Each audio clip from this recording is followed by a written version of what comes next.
ಅನೀಶ್ ಅವರೇ, ನಮಗೆ ಅನೀಶ್ ಅಂದ ತಕ್ಷಣ ನೆನಪಾಗೋದು ಕಾಮಿಡಿ ಕಿಲಾಡಿಗಳು, ಕಿಲಾಡಿ ಕುಟುಂಬ. ನೀವಿಬ್ಬರು ಕೂಡ ಅದೇ ವೇದಿಕೆಯಿಂದ ಬಂದವರು. ಸೊ ಅಲ್ಲಿಂದ ಸಿನಿಮಾ ಮಾಡಬೇಕು ಅಂತ ಯಾಕೆ ಅನ್ನಿಸ್ತು? ಆ ಜರ್ನಿ ಹೇಗೆ ಸ್ಟಾರ್ಟ್ ಆಯಿತು? ಅದು ನನ್ನ ಲೈಫಲ್ಲಿ ಎಲ್ಲ ಟರ್ನಿಂಗ್ ಪಾಯಿಂಟ್ಗಳು ತುಂಬ ಸಿಕ್ಕಿದ್ದಾವೆ. ಅಂದ್ರೆ ನಾನು ಆ್ಯಕ್ಚುಲಿ ಕನ್ನಡ MA ಮಾಡಿರೋದು, ಟೀಚಿಂಗ್ ಮಾಡ್ತಾ ಇದ್ದೆ, ಒಂದು 8 ತಿಂಗಳು ಅದೇ ಟೀಚಿಂಗ್ ಮಾಡ್ತಾ ಇದ್ದೆ. ಟೀಚಿಂಗ್ ಮಾಡಿದಾಗ ಆಕಸ್ಮಿಕವಾಗಿ ನನಗೆ ಕಾಮಿಡಿ ಕಿಲಾಡಿಗಳು ವೇದಿಕೆ ಸಿಕ್ತು. ನನ್ನ ಇನ್ನೊಬ್ಬ ಫ್ರೆಂಡ್ ಇದ್ದಾರೆ ಹಿತೇಶ್ ಅಂತ, ಅವ್ರ ಮೂಲಕ ನನಗೆ ಸಿಕ್ತು. ನಾನು ಬಂದೆ, ಇಲ್ಲಿ ಜರ್ನಿ ಶುರು ಆಯ್ತು.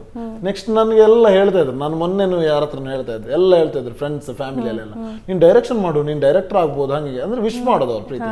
ಆಗ ನಾನು ನನ್ನಷ್ಟಕ್ಕೆ ಅನ್ಕೊಳ್ಳೋದು, ಆಕ್ಟಿಂಗೇ ಸರಿ ಮಾಡಲ್ಲ, ಇನ್ನು ಡೈರೆಕ್ಷನ್ ಎಲ್ಲ ಯಾವನ್ ಮಾಡ್ತಾರೆ ಅಂದ್ರೆ ಹೇಳೋದು. ನಾವು ನಮ್ಮಷ್ಟಕ್ಕೆ ಕಾಮಿಡಿ ಮಾಡ್ತಾ ಇದ್ವಿ.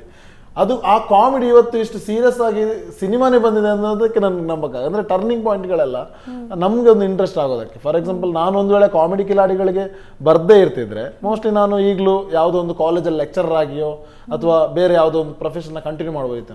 ವಿಧಿ ನನಗೆ ಬೇರೆ ಬೇರೆ ರೀತಿಯಲ್ಲಿ ಟರ್ನಿಂಗ್ ಪಾಯಿಂಟ್ ಕೊಡ್ತಾ ಹೋಯ್ತು. ಒಂದು ಪ್ರತಿ ಸೀನನ್ನ ಕನೆಕ್ಟಿಂಗ್ ಇರುತ್ತಲ್ಲ, ಒಂದು ಸೀನ್ ತೆಗೆದ್ರು ಕತೆ ಮುಂದೆ ಹೋಗ್ಬಾರ್ದು, ಅದು ದಸ್ಕತ್ತಲ್ಲಿದೆ. ಒಂದು ಸೀನ್ ತೆಗೆದ್ರು ಕತೆ ಮುಂದೆ ಹೋಗ್ಬೋದು, ಒಂದು ಪಾತ್ರ ತೆಗೆದು ಹೋಗ್ಬಾರ್ದು, ಮುಂದೆ ಹೋಗ್ಬಾರ್ದು. ಈಗ ರಾಮಾಯಣ ಬಾಬಾರ್ತ ಸರ್ ಹೇಳ್ದಾಗೆ, ಸೊ ಅದರಲ್ಲೂ ಒಂದು ಒಳ್ಳೆ ಸ್ಕ್ರೀನ್ ಪ್ಲೇ, ಅದರಿಂದಾಗಿ ಜನರಿಗೆ ಅವ್ರು ಏನ್ ಮೆಸೇಜ್ ಕೊಟ್ಟಿದ್ದಾರೆ ಜನರಿಗೆ ರೀಚ್ ಆಯ್ತು.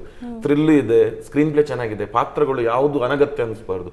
ಸೊ ದಸ್ಕತ್ತಲ್ಲಿ ಅದೇ ರೀತಿ ಪ್ರತಿಯೊಂದು ಸೀನ್ ಬೈ ಸೀನ್ ಹೋಗ್ಬೇಕಾದ್ರೆ ಇನ್ನೇನಾಗುತ್ತೆ, 1 ಗಂಟೆ ಆಗೋದು ಇಂಟ್ರೋಲ್ ಬಂದಿದೆ ಗೊತ್ತಾಗಲ್ಲ ಅಂತ ಹೇಳ್ತಾರೆ, ಮುಗ್ದಿದೆ ಪಿಕ್ಚರ್ ಮುಗ್ದಿದೆ ಗೊತ್ತಾಗ, ಇನ್ನೂ ಬೇಕಂತ ಅನ್ಸ್ಬೇಕು ಜನರಿಗೆ. ಸೊ ಆ ಕಲೆಯವ್ರ ಹತ್ರ ಸ್ಕ್ರೀನ್ ಪ್ಲೇ ಕಟ್ಟುವಂತ ಕಲೆ ಅದ್ಭುತವಾಗಿದೆ. ಅದು ಯಾವಾಗ್ಲೂ ನಾನು ಹೇಳ್ತಾ ಇದ್ವಿ ನಮ್ಮ ಟೀಮಲ್ಲಿ, ನಾನು ಮತ್ತೆ ಸ್ಮಿತೇಶ್ ಅವರು ಯಾವಾಗ್ಲೂ ಹೇಳ್ತೀವಿ, ಅಂದ್ರೆ ಒಂದು ಇಂಟರ್ವಲ್ ಆದ ಕೂಡಲೇ ನೆಕ್ಸ್ಟ್ ಬಂದು ರಪ್ಪ ನೋಡ್ಬೇಕು ಅನ್ನೋ ಫೀಲ್ ಕೊಡ್ಬೇಕು ನಾವು, ಅಂತ ಪಾಯಿಂಟ್ ಇಂಟರ್ವಲ್ ಕೊಡ್ಬೇಕು ಅಂತ. ಅಥವಾ ಕ್ಲೈಮ್ಯಾಕ್ಸ್ ಆದಾಗ ಅನ್ಸ್ಬೇಕು, ಇನ್ನೊಂದು ಅರ್ಧ ಗಂಟೆ ಇರ್ಬೇಕಿತ್ತಲ್ಲ, ಇನ್ನೊಂದು 1 ಗಂಟೆ ಇರ್ಬೇಕಿತ್ತಲ್ಲ. ಇಲ್ಲಾಂದ್ರೆ ಏನಾಗುತ್ತೆ ಕೇಳಿ, ಒಂದು 3 hours 4 hours ಮೂವಿ ಮಾಡ್ತಾರೆ, ನಾವು ನೋಡಿದ್ದೀವಿ ಸಾಕ್ಷಿಗಳನ್ನು. ಹೊರಗಡೆ ಬಂದು ಸಿನಿಮಾ ಚೆನ್ನಾಗಿತ್ತು, ತುಂಬಾ ಲೆಂತ್ ಆಯ್ತು, ನಂಗೆ ಸುಸ್ತಾಗೋಯ್ತು ಸಿನಿಮಾ ನೋಡಿ ಅಂತ ಹೇಳೋದು ಕೇಳಿದೀವಿ ನಾವು.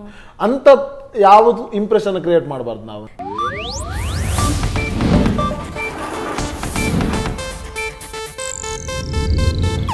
ಇದು ಏಷ್ಯಾನೆಟ್ ನ್ಯೂಸ್ ನೆಟ್ವರ್ಕ್ ಪ್ರಸ್ತುತಿ.